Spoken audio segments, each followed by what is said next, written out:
قبر ہی زہرا کی ڈوبی ہے اندھیروں میں، بس قبر ہی زہرا کی ڈوبی ہے اندھیروں میں، حالات مدینے میں ہر سمت اجالا ہے۔ اعوذ باللہ من الشیطان اللعین الرجیم، بسم اللہ الرحمن الرحیم۔ ناظرین کرام، السلام علیکم ورحمۃ اللہ وبرکاتہ۔ میں ہوں آپ کا میزبان سید انصار حسین نقوی۔ آپ کا ہمارے چینل زینب میڈیا میں خیر مقدم ہے۔ ناظرین کرام، میں ہمیشہ کی طریقے سے پھر ایک بار آپ کی خدمت میں ایک نئے موضوع کے ساتھ حاضر ہوا ہوں۔ آج کا ہمارا موضوع ہے انہدام جنت البقیع، جس پر گفتگو کے لیے ہمارے ساتھ موجود ہیں ہمارے مہمان عزیز حجت الاسلام والمسلمین عالی جناب مولانا سید شاہد رضا سونوی صاحب قبلہ۔ آئیے میں مولانا کو آپ کے روبرو کرتا ہوں۔ مولانا صاحب، السلام علیکم ورحمۃ اللہ۔ وعلیکم السلام ورحمۃ اللہ۔ آپ کا ہمارے چینل زینب میڈیا میں میری طرف سے اور تمام اراکین کی طرف سے خیر مقدم ہے۔ اور مولانا صاحب، آپ کو جو زحمت میں نے دی ہے وہ انہدام جنت البقیع کے سلسلے میں ہے، لہذا سب سے پہلا سوال میں آپ کی خدمت میں کرنا چاہتا ہوں کہ یہ جنت البقیع کے انہدام کے اسباب و علل کیا ہیں؟ جی،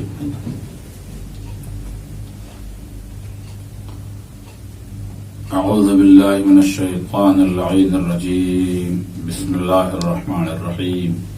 وبہ نستعین وہو خیر ناصر ومعین،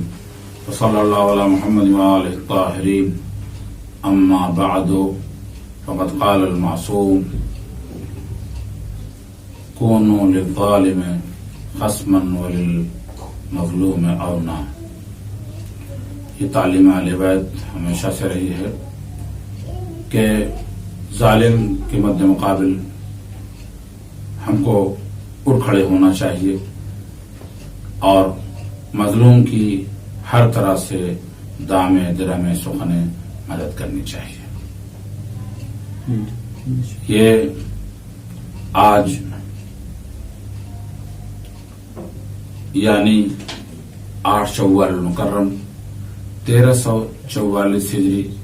بمطابق 21 اپریل 1925 عیسوی کو جو دل خراش حادثہ ہوا، یقیناً ہر اس انسان کے لیے جس کے دل میں دھڑکتا ہوا دل ہے، اس کے لیے بہت بڑا سانحہ تھا۔ اور اس سانحے کی گفتگو سے پہلے میں ناظرین کرام کی خدمت میں اس حادثے کی، جس میں اہل بیت اطہار کے معزز افراد کی قبروں کو مسمار کر دیا، ان کے قبروں پر جو عمارت بنی ہوئی تھی ان کو ڈھا دیا، ان کے گنبدوں کو گرا دیا، اس کی تسلیت پیش کرتا ہوں۔ بالاخص تمام مؤمنین کرام، علماء اعلام اور وقت کے امام کی خدمت میں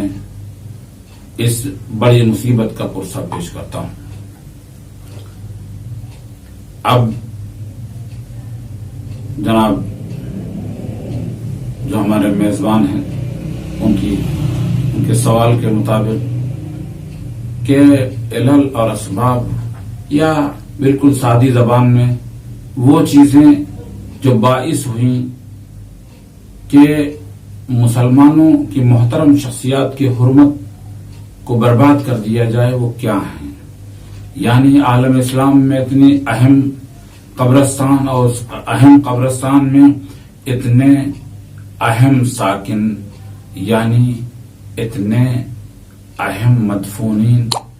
جن کو وہ زمین اپنے اندر سمیٹے ہوئے ہے، ان کے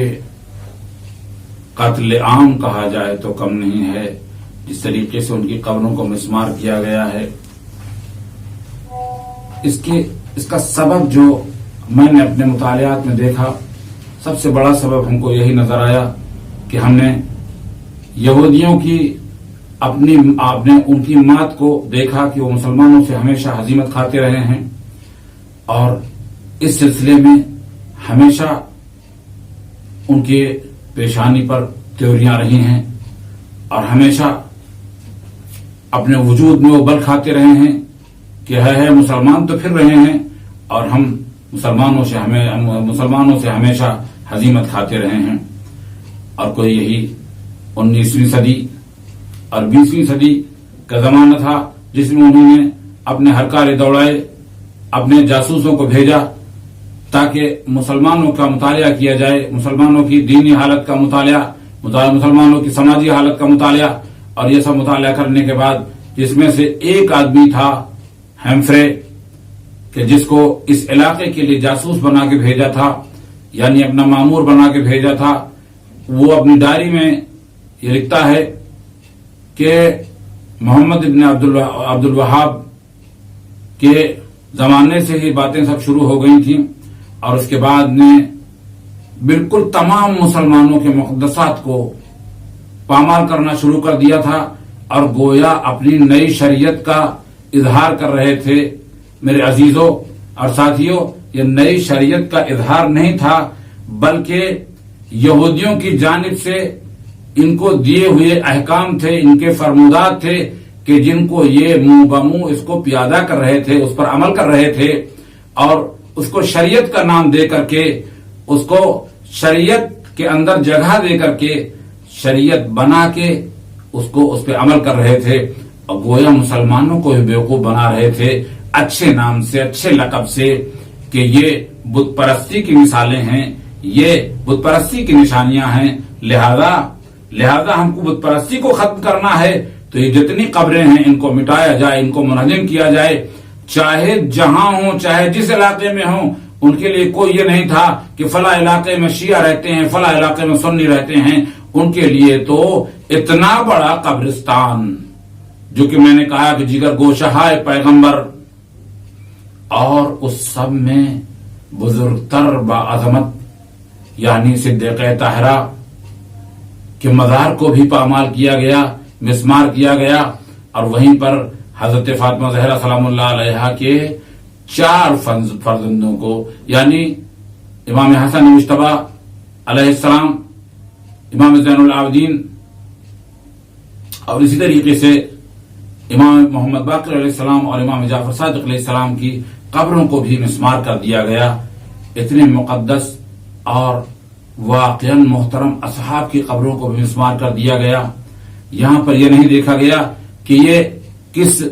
فکر کے لوگ ہیں، یہ کس جرگے سے تعلق رکھتے ہیں، یہ اہل بیت کو آگے رکھ کے ان کے پیچھے پیچھے چل رہے ہیں، یا یہ پیغمبر اکرم کے اصحابی ہیں۔ انہوں نے کچھ نہیں دیکھا، جہاں جہاں بھی دیکھا، جس شہر میں گئے وہاں پر انہوں نے قتل عام پھیلایا، صرف اس لیے کہ یہاں پر علامتیں پائی جاتی ہیں بت پرستی کی۔ جہاں جہاں بھی دیکھا کہ اہل بیت کا نام ہے، بت پرستی کی علامتیں دکھائی دینے لگی۔ اب اس کے لیے کیا ہے، مسٹر ہیمفرے اپنے جب یہ برطانیہ کے حاکم کے پاس جاتے ہیں، کہتے ہیں اب بتائیے کیا کام کرنا ہے، تو انہوں نے یہی کہا کہ ابھی تو بہت کام ہیں، اور 4-5 کام گنائے انہوں نے کہ ابھی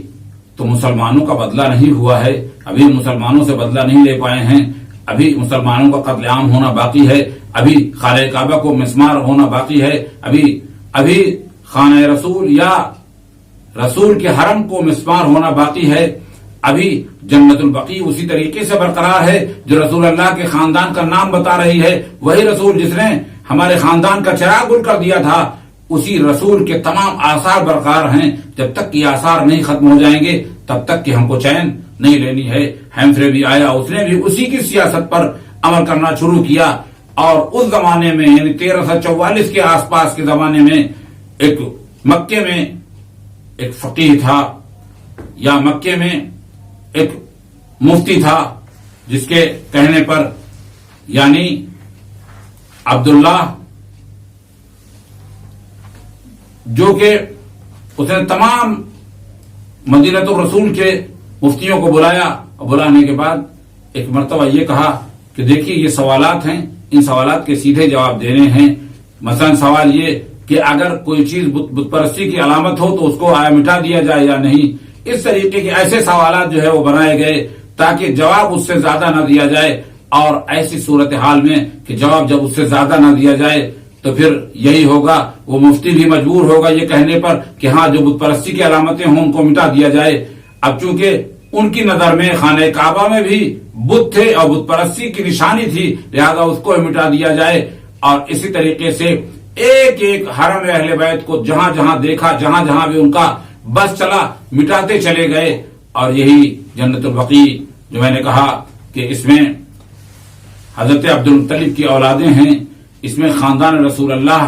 کے چشم و چراغ ہیں، اس میں خاندان رسول اللہ کے جگر گوشہ ہیں، اس میں تمام عصمت و طہارت کی افراد ہیں جو اس زمین میں امانت کے طور پر ہیں، اور اس کو سب کو تباہ کیا جا رہا ہے، سب کو برباد کیا جا رہا ہے، یعنی بدلہ مسلمانوں سے لیا جا رہا ہے۔ طائف گئے ہوں تو حجاز گئے ہوں، چاہے وہ مدینے کے اطراف میں گئے ہوں، تو ایسے میں تمام سب کو برباد کیا ہے۔ اور یہی وہ وجہ ہے کہ جس سے یہ کہا جا سکتا ہے کہ واقعاً عالم مسلمان اور اسلام میں نہیں بلکہ عالم انسانیت کو دہلا دینے والا کام اور ایسا دلخراش کرتوت انجام دی ہے انہوں نے کہ ان کو کبھی نہیں بخشا جا سکتا ہے، نہ اس دنیا میں بخشا جائے گا، نہ اس دنیا میں ہم ہی بخشنے کے لیے تیار ہیں۔ اب ہاں یہ ہے کہ ان کی اولادیں اگر ذرا سا ہوش میں آ جائیں اور اپنے کیے ہوئے کرتوت کا اگر توبہ کر لیں اور یہاں پر پھر سے ویسے ہی حرم تعمیر کر دیے جائیں، یا اگر وہ تعمیر نہیں کرنا چاہتے ہیں تو ہم کو تعمیر کی اجازت دے دیں تب تو صحیح۔ اور ویسے بھی ان کے نام اتنے بدنام ہیں کہ قیامت تک کے ان پہ لعنت ہوتی رہے گی، اور ہم پرزور انداز میں تمام مومنین کے ساتھ ہم یہ احتجاج کرتے ہیں، پروٹیسٹ کرتے ہیں کہ یہ کام بہت ہی گھناؤنا کام ہوا تھا، یہ کام بہت ہی گرا اور اوچھا کام تھا، لہذا آج بھی ہم اس کام اور گھناؤنی حرکت کی ہم مذمت کرتے ہیں، اور تمام مؤمنین اور تمام مسلمانوں سے اس بات کی گزارش کرتے ہیں کہ جہاں بھی جس مقام پر بھی ہیں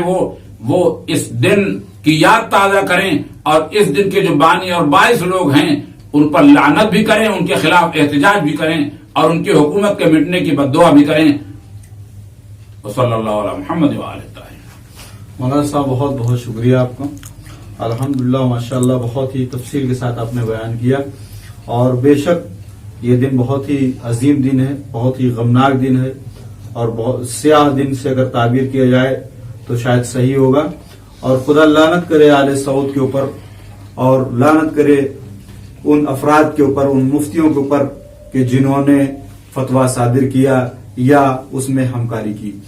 ناظرین کرام، میں آپ سے ودا چاہتا ہوں، انشاءاللہ تعالی پھر نئے ایپیسوڈ کے ساتھ، نئے موضوع کے ساتھ آپ کی خدمت میں حاضر ہوں گے۔ والسلام علیکم ورحمۃ اللہ وبرکاتہ۔